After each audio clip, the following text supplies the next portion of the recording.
మలాకి గ్రంథము 4వ అధ్యాయం. మలాకి గ్రంథము 4వ అధ్యాయం 2వ వచనాన్ని. మలాకి గ్రంథము 4వ అధ్యాయం. మలాకి గ్రంథము 4వ అధ్యాయము 2వ వచనాన్ని చదువుదాం. అయితే ఎవరు సహింపగలరు? ఆయన అడుగు పడగా ఎవరు ఓర్వగలరు? ఆయన కంసాలి అగ్ని వంటి వాడు, చాకలి వాని సబ్బు వంటి వాడు, వెండిని శోధించి నిర్మూలన చేయవాడునైనట్లు 4వ అధ్యాయం 2వ వచనం. అయితే నా నామమందు భయభక్తులు గల వారకు నీకు నీతిశూరుడు ఉదయించును, అతని రెక్కలు ఆరోగ్యము కలగచేయు గనుక మీరు బయలుదేరి కొవ్విన దూడలు గంతులు వేయినట్లు గంతులు వేగులు. దేవుని స్తోత్రం, హల్లెలూయా. మలాకి అనే ప్రవక్త ద్వారా బైబిల్ గ్రంథంలో ప్రవక్తలు ఉన్నారు. మరి యెషయా ప్రవక్తని, హిజ్కియా ప్రవక్తని, దానియేలు, ఇలాగా ఈ ప్రవక్తల్లో కొంతమంది చిన్న ప్రవక్తలు అంటారు, పెద్ద ప్రవక్తలు అంటారు. అలాగే మలాకి ప్రవక్తని అంటారు, చిన్న ప్రవక్త అంటారు. మరి ఈయన ఆఖరి ప్రవక్త, అంటే యేసుక్రీస్తు గురించి ప్రవచించే విషయాల్లో ఆఖరి ప్రవక్త. మరి ఈ మలాకి గారు ప్రవచించిన ప్రవచనం ఎవరి గురించి అంటే ప్రభు అయిన యేసు ప్రభు గురించి, ఆయన పుట్టుక గురించి మరి ఇక్కడ ప్రవచించడం జరిగింది. ఏమని ప్రవచిస్తున్నాడంటే ఆయన నా నామమందు భయభక్తులు గల వారగు మీకు నీతి సూర్యుడు ఉదయించును అని. దేవునికి స్తోత్రం, హల్లెలూయా. ఎవరు ఉదయిస్తారంట? నీతి సూర్యుడు. యేసు ప్రభుకి పేరు నీతి సూర్యుడు అని. కాబట్టి మరి ఆయన ద్వారా ఆ సూర్యుడు అనగానే ఎలా ఏంటి, దేనికి గుర్తు అంటే వెలుగుకు గుర్తు. సూర్యుడు అంటే వెలుగు, ప్రకాశానికి గుర్తు. మరి ఈ సూర్యుడి ద్వారా మరి మనవుడు జీవిస్తూ ఉంటాడు. ఆయన యొక్క వెలుగులో నుంచి, ఆ వెలుగు ద్వారా కూడా మొక్కలు, మరి సూర్య కిరణాలు పడాలి మొక్కలు పెరగడానికి, మొక్కలు మంచిగా ఉండాలి. ఇట్లాగా మరి సూర్యకిరణాలు ఎంతో ఉపయోగకరమైన. దేవుడు సృష్టించిన సృష్టి అంతా కూడా ఎలా ఉంటుందంటే ప్రతిదీ ఉపయోగకరమే. ఏది నష్టం, దీని వల్ల ప్రయోజనం లేదనేది లేదు. దేవుని సృష్టిలో ప్రతిదీ ఉపయోగకరమైన దాన్ని దేవుడు చేస్తాడు. కాబట్టి యేసు ప్రభుని ఎలా పోలుస్తున్నాడు అంటే భక్తుడైన మలాకి గారు, ప్రవక్త గారు నీతి సూర్యుడిగా, సూర్యుడు కాదు మళ్ళీ నీతి సూర్యుడు అని చెప్పబడింది. కాబట్టి సూర్యుడు ఉదయిస్తాడంటే మామూలు సూర్యుడు అనుకోవచ్చు, కానీ అక్కడ ఏముందంటే నీతి సూర్యుడు అని. కాబట్టి ఇక్కడ ఏమన్నాడు, మీ కొరకు మీకు నీతి సూర్యుడు ఉదయించును అని. తర్వాత రెండో విషయం ఏంటంటే అతని రెక్కలు ఆరోగ్యమును కలగచేయు. ఈ రెండు విషయాలు మనం చూసినట్లయితే, ఒకటి సూర్యుడు ఉదయిస్తాడు అంటే వెలుగు నీకు కలుగుద్ది అనేది జ్ఞాపకం చేసుకోవాలి. రెండోది నీకు ఆరోగ్యం ఇస్తాడు అని. యేసుక్రీస్తు యొక్క ఉదయించడం అంటే పుట్టడం, ఉదయించడం అంటే పుట్టడం. కాబట్టి యేసుక్రీస్తు పుట్టడం విషయంలో రెండు ప్రాముఖ్యమైన విషయాలు మలాకి గారి ద్వారా మనం తెలియచేయబడు. ఒకటేమో ఆయన ఏమవుతాడంట, నీకు వెలుగునిస్తాడు. ఏమిస్తాడు? వెలుగునిస్తాడు. కాబట్టి దేవుడు మరి ఆయన పుట్టుక ద్వారా ఏం కలుగుద్దండి, మానవులకు వెలుగు కలుగుద్ది. ఎందుకు కారణం అంటే బైబిల్ గ్రంథంలో ఒక మాట ఉంది, యెషయా ప్రవక్త ద్వారా ఒక ప్రవచనం ఉంది. యెషయా గ్రంథము 9వ అధ్యాయం, యెషయా గ్రంథం 9వ అధ్యాయము 1-2 వచనాలు మనం చూసినట్లయితే ఏమనుందంటే, ప్రజలు ఎలాంటి వెలుగు దేని ఎవరికి కావాలి అంటే అందరి చీకట్లో ఉన్న వాళ్ళకి కావాలి. ఎవరికి వెలుగు కావాలి, ఎవరికి లైట్ కావాలంటే ఎవరైతే చీకట్లో ఉంటారో వాళ్ళకి లైట్ కావాలి, వాళ్ళకి వెలుగు కావాలి. కాబట్టి మరి వెలుగులో ఉన్న వాళ్ళకి వెలుగు అవసరంలా, కానీ చీకట్లో ఉన్న వాళ్ళకి మాత్రమే వెలుగు కావాలన్నమాట. ఈ యెషయా ప్రవక్త ద్వారా కూడా ప్రవచించడం జరిగింది. మరి యెషయా ప్రవక్త ద్వారా కూడా ఎన్నో ప్రవచనాలు ఉన్నాయి. అయితే మనం ఇక్కడ 9వ అధ్యాయంలో 1-2 వచనాలు మనం చూస్తే ఏమనుందంటే చూడండి ఒకసారి. అయినను వేదన పొందిన దేశం మీద మబ్బు నిలవలేదు. పూర్వకాలమున ఆయన జెబూలూను దేశమును నఫ్తాలి దేశమును అవమానపరిచెను. ఈ మాట అండర్లైన్ చేయాలి. అంత్యకాలమున ఆయన సముద్ర ప్రాంతమును అనగా యోర్దాను అద్దరిని అన్యజనుల గలిలయ ప్రదేశమును మహిమగల దానిగా చేయుచున్నాడు. ఈ మాట మళ్ళీ, చీకటిలో నడుచుచు జనులు గొప్ప వెలుగు చూచుచున్నారు. మరణ ఛాయ గల దేశ నివాసుల మీద వెలుగు ప్రకాశించును. దేవునికి స్తోత్రం, హల్లెలూయా. చూడండి, ఇక్కడ ఏముందంటే చీకటిలో నడుచు జనులు అంటే వెలుగు ఎవరికి కావాలంటే చీకటిలో ఉన్న వాళ్ళకి మాత్రమే అవసరం అన్నమాట. చీకటి దేనికి గుర్తు అంటే పాపానికి గుర్తు. చీకటి దేనికి గుర్తు? పాపానికి. ఎవరైతే పాపంలో జీవిస్తారో, ఎవరైతే పాపంలో ఉంటా ఉంటారో వాళ్ళకి ఏం అవసరం అంటే వెలుగు అవసరం. అంటే వాళ్ళకి ఏం కావాలంటే వాళ్ళకి ఆ పాపం నుంచి విడుదల అవసరం. పాపంలో ఉన్న ప్రతి వ్యక్తి చీకటిలో ఉన్నట్టే. చీకటి ఏం చేస్తాను? చీకటిలో ఏం కనపడదు, గుంటలు ఉన్నాయని కనపడదు, చీకటిలో దారి కనపడదు. కాబట్టి ఏం జరుగుతుంది అంటే ఖచ్చితంగా ఆ వ్యక్తి పడిపోవడం జరుగుతుంది, ఆ వ్యక్తికి గాయాలు అవుతాయి. కాబట్టి చీకటి అనేది ఏమాత్రం కూడా మనిషికి ఉపయోగకరమైనది కాదు. మరి ఆదికాండంలో కూడా మనం 1వ అధ్యాయంలో చూస్తే ఈ చీకటి ఏం చేస్తుందంటే అగాధ జలాలని కమ్ముందనమాట. మరి దేవుడు ఆదిలో మనం చూసినట్లయితే ఆదికాండం 1వ అధ్యాయంలో మనం చదివినట్లయితే జరిగిన ఒక సంఘటన. ఆదికాండం 1వ అధ్యాయం 1వ వచనంలో, ఆది యందు దేవుడు భూమి ఆకాశములను సృజించిన, భూమి నిరాకారముగాను శూన్యముగాను ఉండను, చీకటి అగాధ జలముల పైన కమ్మి ఉండెను, దేవుని ఆత్మ జలముల పైన లాడుచుండెను.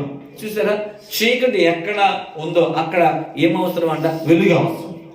చీకటి అంటే ఒకప్పుడు ఇదే చీకటి ఏం చేసిందంటే సృష్టిని కూడా కమ్మేసింది, సృష్టిని కూడా కమ్మేసింది చీకటి అన్నమాట. కాబట్టి దేవుడు అందుకని మొట్టమొదటిగా మరి ఆ యొక్క సృష్టికి కూడా ఏమి రిలీజ్ చేశాడంటే చీకటి పోవాలని వెలుగుని రిలీజ్ చేశాడు. మొట్టమొదటిగా ఏమి సృష్టించాడంటే వెలుగుని సృష్టించాడు. చూడండి, ఇక్కడ ఏముందంటే దేవుడు మొట్టమొదటిగా పలికిన మాట, సృష్టిలో మొట్టమొదటిగా సృష్టి ఆరంభం అప్పుడు పలికిన మాట ఏంటంటే దేవుడు వెలుగు కమ్మని పలుకగా వెలుగు కలిగెను అని. కాబట్టి వెలుగు ఎంత అవసరం అంటే చీకటి అనేది దేవుడికి ఇష్టమైనది కాదు.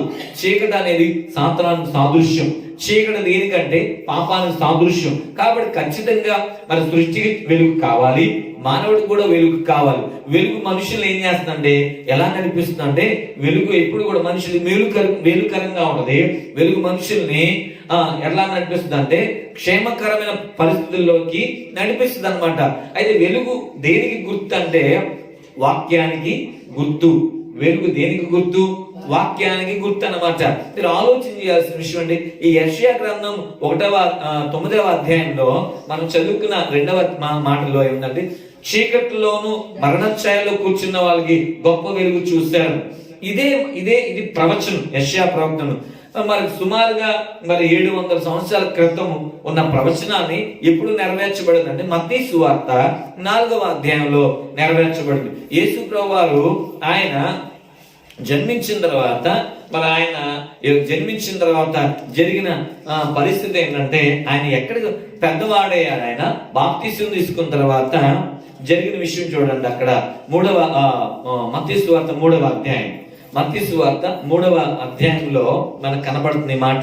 16వ వచనంలో, నజరేతును విడిచి జెబూలూను నఫ్తాలి దేశముల ప్రాంతములలో సముద్ర తీరమందలి కపెర్నహూమునకు వచ్చి కాపురముండెను. జెబూలూను దేశమును నఫ్తాలి దేశమును యోర్దాను కావలనున్న సముద్ర తీరమున అన్యజనుల నివసించు గలిలయయు చీకట్లో కూర్చుని ఉన్న ప్రజలను గొప్ప వెలుగు చూచిరి. మరణ ప్రదేశములోను మరణఛాయలో కూర్చున్న వారికి వెలుగు ఉదయించెను. దేవునికి స్తోత్రం, హల్లెలూయా. ఈ గలిలయ ప్రాంతాన్ని గురించి మనం మాట్లాడుకుంటే ఆ ప్రాంత వాసులు ఎలాంటి పరిస్థితుల్లో ఉన్నారంట? చీకట్లో ఉన్నారంట, మరణపు నీడలు. దీనికి అచ్చమైన తెలుగులో మనం మాట్లాడుకోవాలంటే చావు నీడలో ఉన్నారు అని చెప్పాలి.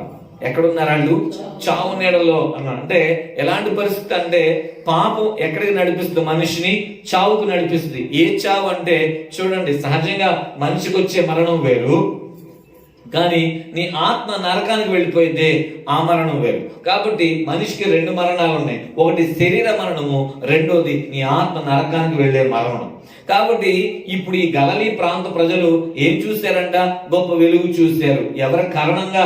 యేసు ప్రభు ద్వారా. దేవునికి స్తోత్రం, హల్లెలూయా. ఎందుకంటే అప్పుడు వరకు ఈ గలిలీ ప్రాంత ప్రజలు ఎలా ఉన్నారంటే, ఎక్కడ ఉన్నారంటే చీకట్లో ఉన్నారు. అంటే పాపం, భయంకరమైన పాపం, భయంకరమైన శాపంలో, భయంకరమైన అపవిత్రతలో, భయంకరమైన శోధనలో, భయంకరమైన శరీర క్రియలతో నింపబడి ఉన్నారన్నమాట. వాళ్ళలో ఉన్న క్రియలు ఏంటంటే, గలతీ రాసిన పత్రికలో మనం చూస్తే మానవుల్లో ఉన్నవి చూడండి. గలతీ రాసిన పత్రిక 5వ అధ్యాయం 18-19 మనం చూసినట్లయితే, అలాగే మార్క్స్ వార్త 7:21 కూడా ఒక మాట ఉంటుంది. మార్క్స్ వార్త 7:21 రూపం నుండి అనగా మనిషి హృదయంలో నుండి ఏమొస్తుంది? చూడండి ఎంత దారుణమైన పరిస్థితి. చూద్దాం ఒకసారి మార్క్స్ వార్త 7వ అధ్యాయం 21 లోపల నుండి అనగా మనుషుల హృదయములో నుండి ఆలోచనలు, జారత్వమును, దొంగతనములను, నరహత్యలను, వ్యభిచారము, లోభములను, చెడుతనమును, కృత్రిమమును, కామ వికారమును, మత్తరమును, దేవదూషణయు, అహంభావమును, అవివేకమోచును, ఈ చెడ్డవన్నీయు లోపల నుండి బయలు వెళ్ళి మనుషుల్ని అపవిత్రపరుచును. మనుషులు ఏం చేస్తాయంట? అపవిత్రపరుస్తాయి. ఏంటి వీటి గురించి? ఈ చెడ్డవన్నీ అంటే మనుషులకి మేలు చేసేవి కావివి, మనుషులకి మేలు చేయవు. వీటి గురించి చెడ్డవని ఇవి ఎక్కడ ఉంటాయంట? మనిషి హృదయంలో ఉంటాయి అంటున్నాడు. మనిషి హృదయంలో ఉంటాయి. దీని గురించి మళ్ళీ గలతీ రాసిన పత్రికలో కూడా గలతీ 5వ అధ్యాయం 19 చూస్తే శరీర కార్యములు స్పష్టమై ఉన్నవి. ఏమనగా జారత్వము, అపవిత్రత, కామకత్వము, విగ్రహారాధన, అభిచారము, దేవదూషణ, కలహములు, మత్సరములు, క్రోధములు, కక్షలు, భేదములు, అసూయలు, మత్తతులు, అల్లరితో కూడిన ఆటపాటలు. చూస్తారా? ఇవన్నీ ఏంటి? శరీర కార్యాలు అన్నమాట. ఇవన్నీ ఏంటంట? శరీర కార్యాలు. ఇవన్నీ ఎక్కడ ఉన్నాయి? మనిషి లోపల ఉన్నాయి. దీని ద్వారా మనిషికి ఏం కలుగుతుందంట? అపవిత్రత కలుగుద్ది. మనిషికి ఏం కలుగుద్ది? అపవిత్రత కలుగుద్ది. అంటే చీకటి పరిస్థితులు అన్నమాట. మనలో ఒకవేళ చీకటి ఉంటే ఆ చీకటి మనల్ని ఏం చేస్తుంది? అపవిత్రతలోకి నడిపిస్తుంది. చీకటి చాలా భయంకరమైంది. అందుకే ఏం కావాలంట? వెలుగు కావాలి. వెలుగు ఉదయించాలి. చూడండి, ఈ గలిలయ ప్రాంత ప్రజలు ఎక్కడున్నారంటే, చీకటిలోను మరణ ఛాయలో ఉన్నారు. అంటే ఈ చీకటి ఎక్కడికి తీసుకెళ్తుంది? చావు నీడలోకి తీసుకెళ్తుంది. చీకటి ఎక్కడికి తీసుకెళ్తుంది? మరణపు నీడలోకి తీసుకెళ్తుంది అనమాట. కాబట్టి వీరు ఆ మరణం నుంచి తప్పించుకోవాలంటే, అంటే అర్థం ఏంటి? మరణం అంటే నేను చెప్పాను 2 మరణం. ఒకటి శరీర మరణము, రెండోది ఆత్మ మరణము.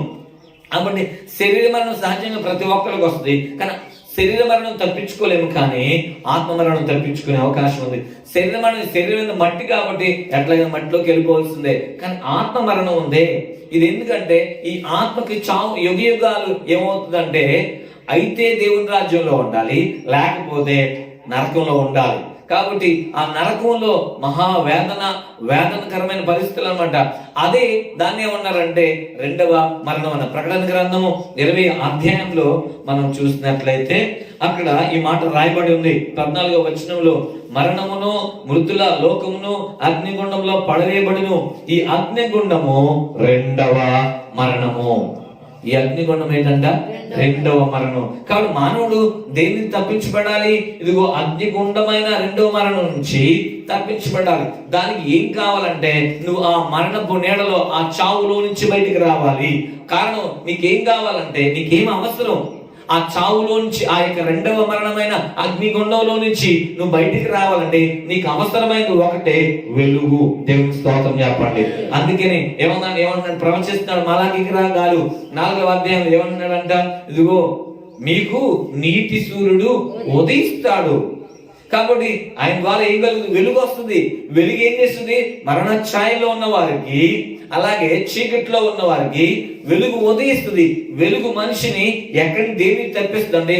మరణ ఛాయ నుంచి తప్పించబడతారన్నమాట. కాబట్టి ఈ వెలుగు ఏంటంటే దేవుని వాక్యమే. ఈ వెలుగు ఏంటంట? దేవుని వాక్యం. అందుకని దేవుని వాక్యం ఏం చెప్తుందంటే, ఆది యందు వాక్యం ఉండని, యోహాను సువార్త 1వ అధ్యాయం 1వ వచనంలో ఉన్న మాట ఏంటంటే, ఆది యందు వాక్యం ఉండను, వాక్యము దేవుని యొద్ద ఉండెను, ఆ వాక్యమే దేవుడై ఉండెను, ఆ వాక్యమే దేవుడై ఉండెను. చూసారా? ఆది యందు వాక్యం ఉండెను, ఆది యందు వాక్యం ఉండెను, ఆ వాక్యము దేవుని యొద్ద ఉండెను, వాక్యము దేవుడే ఉండెను, ఆయన ఆది యందు దేవుని యొద్ద ఉండెను, సమస్తమును ఆయన మూలముగా కలిగి. ఇప్పుడు ఈ వాక్యం ఎవరు? యేసు ప్రభువు వాక్యము, వాక్యమే యేసుక్రీస్తు. ఆయన నుంచి వచ్చే ప్రతి మాట వెలుగే. ఆయన నుంచి వచ్చే ప్రతి మాట వెలుగే అనమాట. ఆ వెలుగు మాటలు నీ జీవితాన్ని ఏం చేస్తాయి? చీకట్లో నుంచి బయటపడేస్తాయి, నిన్ను వెలుగుమయంగా చేస్తాయి. అందుకే యేసు ప్రభువు అన్నాడంటే, నేను లోకమునకు వెలుగే ఉన్నానంటాడు. దేవునికి స్తోత్రం చెప్పండి. హల్లెలూయా. కాబట్టి వెలుగు నీకు చాలా అవసరం. అందుకే ఇక్కడ ఇంకొక మాట ఉంది, 3వ వచనం చదవండి. యోహాను సువార్త 1:3. కలిగినదేదియు ఆయన లేకుండా కలగలేదు, ఆయనలో జీవం ఉండను, ఆ జీవము మనుషులకు వెలుగై ఉండను. ఆయనలో ఏముందంట? యేసు ప్రభువులో ఏముంది? జీవం ఉంది. ఆ జీవమే లోకానికి ఏమై ఉందంట? వెలుగే ఉంది. యేసు ప్రభువులో జీవం ఉంది, ఆ జీవము లోకానికి వెలుగే ఉంది అని అన్నాడు. మళ్ళీ చూడండి, ఆ వెలుగు చీకటిలో ప్రకాశించుచున్నది గాని చీకటి దాన్ని గ్రహింపలేదు. చూసారా?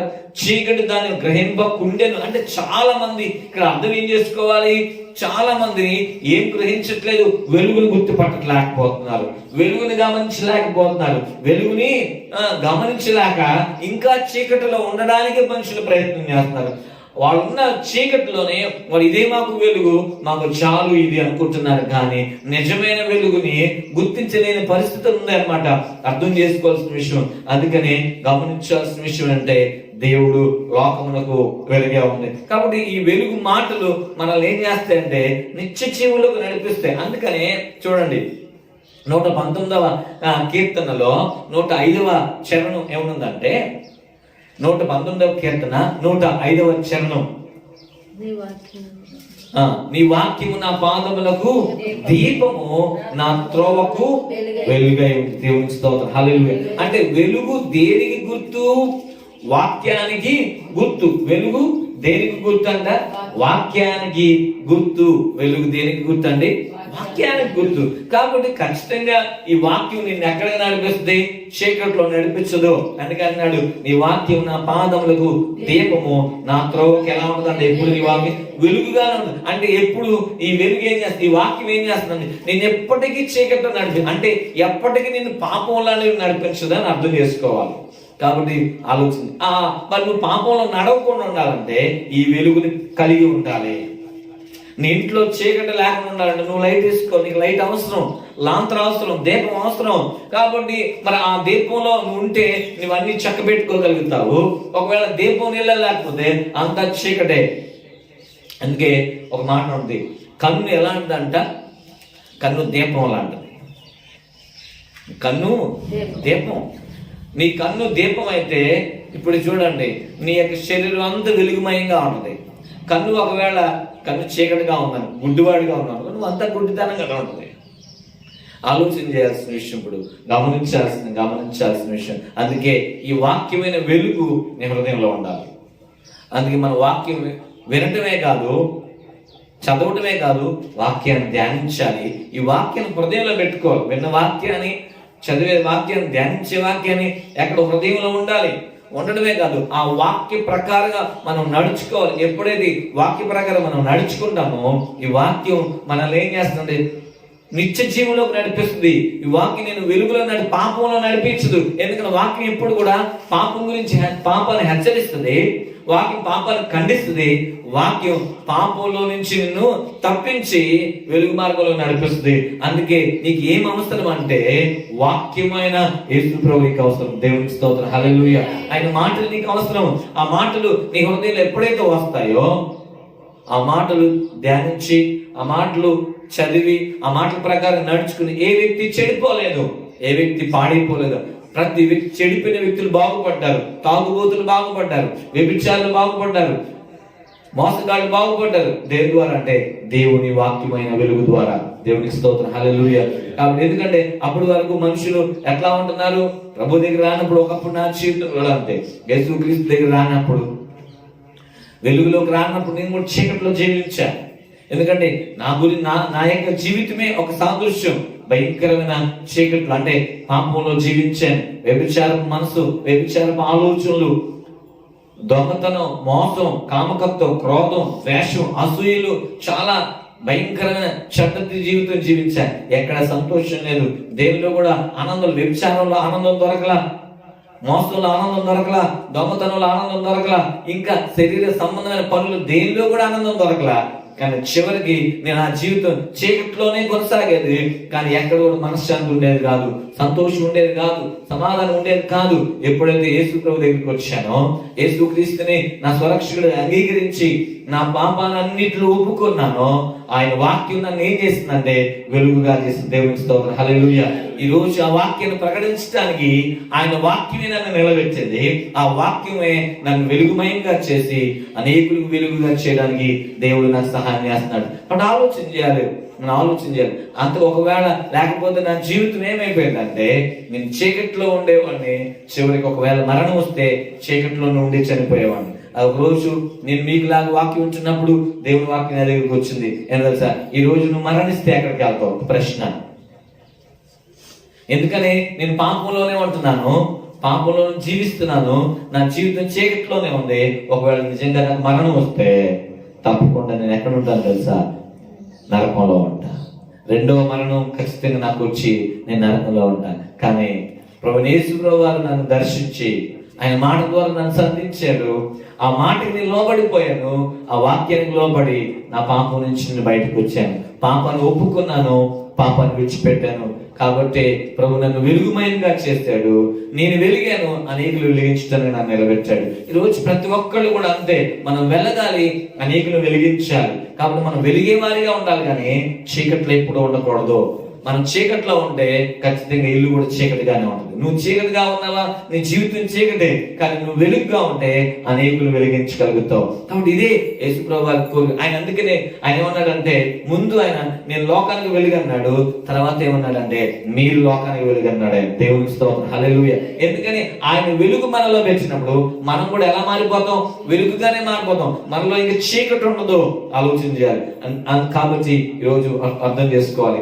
అందుకని మీ కొరకు దేవుడు ఉదయింప చేశాడు, నీతి సూర్యుడు ఉదయింప చేశాడు, నీకు వెలుగుని ప్రసాదించాడు. గలిలయ ప్రాంతం ఏమైంది? వెలుగులోకి చీకటిలో నుంచి వెలుగులోకి వచ్చింది. అర్థం చేసుకోండి. అదే గలిలయ ప్రాంతంలో ఆయన ఎప్పుడైతే వాక్యం ప్రకటించాడో అక్కడ ఉన్న ప్రజలందరూ కూడా రక్షింపబడ్డారు. చాలా మంది ప్రభుని అంగీకరించారు. ఆ ప్రాంతంలోనే ఎవరు ఏర్పడ్డారు? శిష్యులు.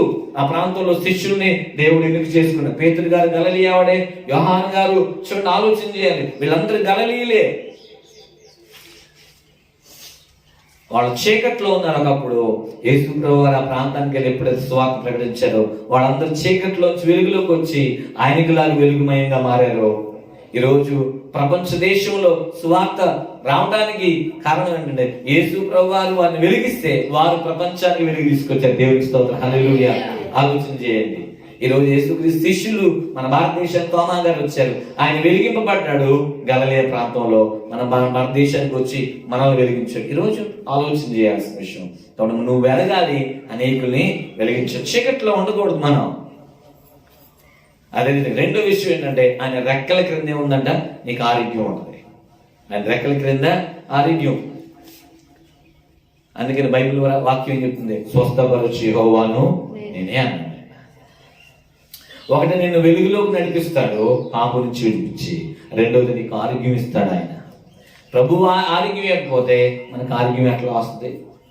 మనం మంచిగా తినొచ్చు, బలంగా తినొచ్చు, చాలా తినొచ్చు, కానీ ఏదైనా దేవుడు మనకు ఆరోగ్యం ఇవ్వకపోతే ఆ ఆరోగ్యంగా ఉండదు. ఎంతమంది మంచి మంచి ఆహారం తిని కూడా ఆరోగ్యం ఉండట్లా.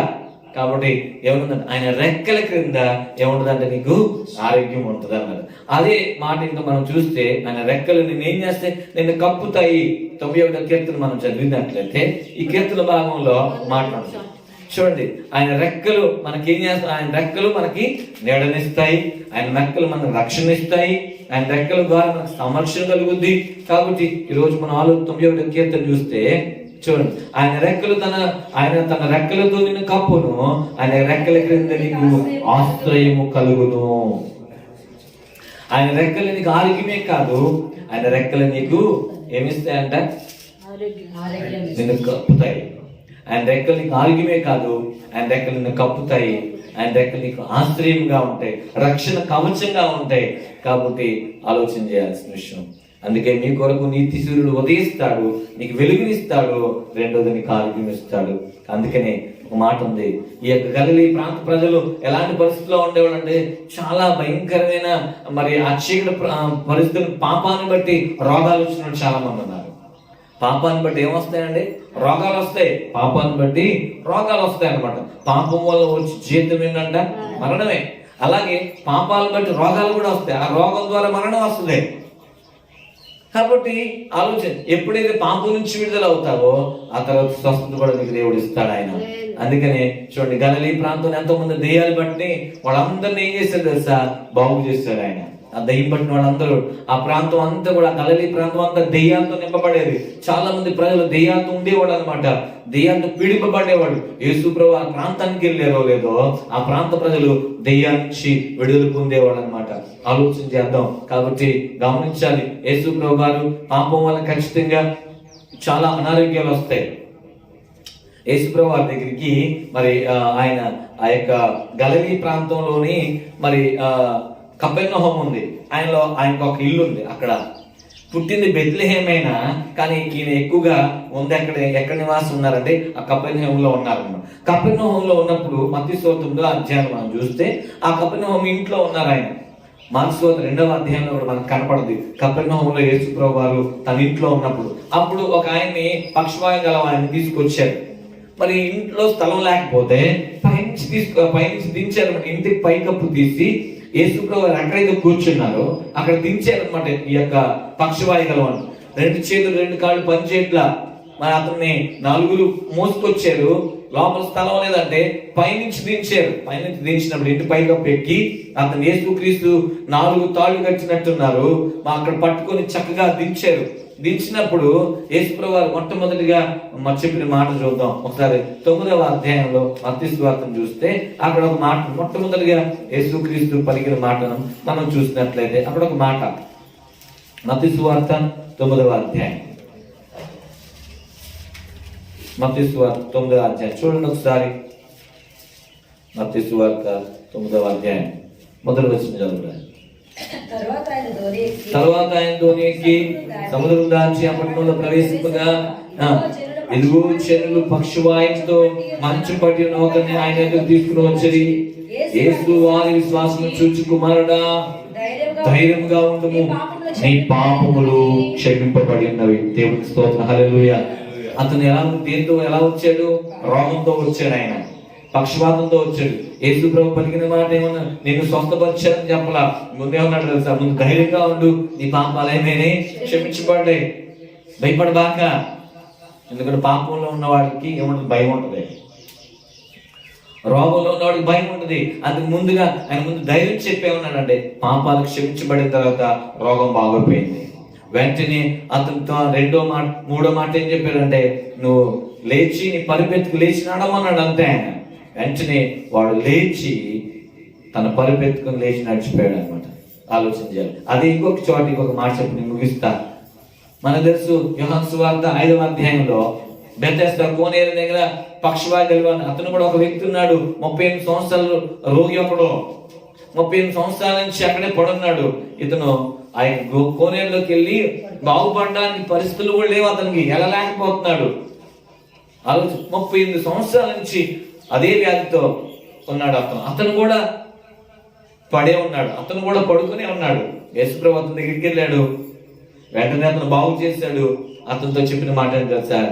అతన్ని మళ్ళీ కలుసుకుని 2వసారి కలుసుకున్నాడు. అక్కడ దేవాలయంలో కలుసుకున్నాడు.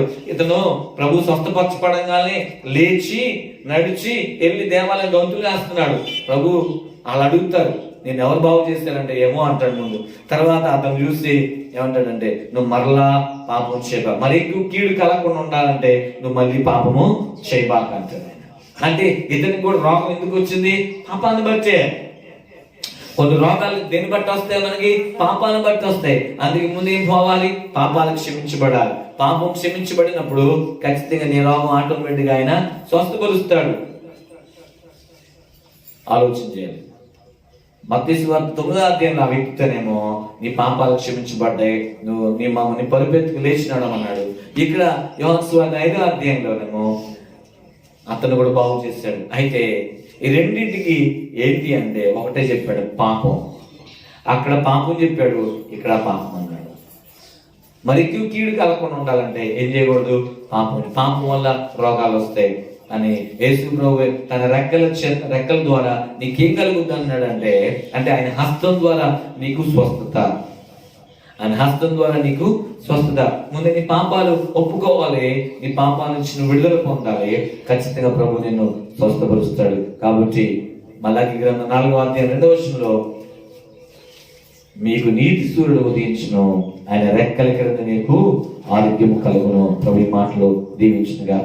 ప్రార్థన చేసుకుందాం. చిన్న ప్రార్థన, ఒక నిమిషం. ముందు నీకు వెలుగు కావాలి.